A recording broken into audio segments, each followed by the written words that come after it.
உங்க வீட்டு வாட்டர் ஹீட்டருக்கு அதிகமா கரண்ட் பில் வருதா? அப்போ யோசிக்காம இத நீங்க வாங்கலாம். இந்த வீடியோல நாம பார்க்க போறது supreme 110 LPD flat plate water heater. இதுக்கு 110 எல்பிடி, அதாவது 110 லிட்டர் கெப்பாசிட்டி உண்டு. 3 முதல் 5 பேர் வரை இதை யூஸ் பண்ணலாம். இதுல டேங்க் உள்ளார கிளாஸ் பாடி, வெளியில ஸ்டெயின்லெஸ் ஸ்டீல் இருக்கும். இந்த மாடல்ல ஒரு பேனல், ஒரு டேங்க், ஒரு ஸ்டாண்ட் இருக்கும். 5 ல இருந்து 20 வருஷம் வாரண்டி கூட இருக்கு. 2 ல இருந்து 2.5 மீட்டர் ஸ்பேஸ் இதுக்கு போதும். இதோட டயாகிராம் உங்க ரெஃபரன்ஸ்க்காக.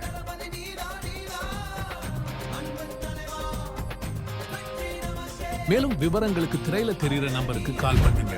மறக்காம நம்ம சேனலை சப்ஸ்கிரைப் பண்ணுங்க. நன்றி.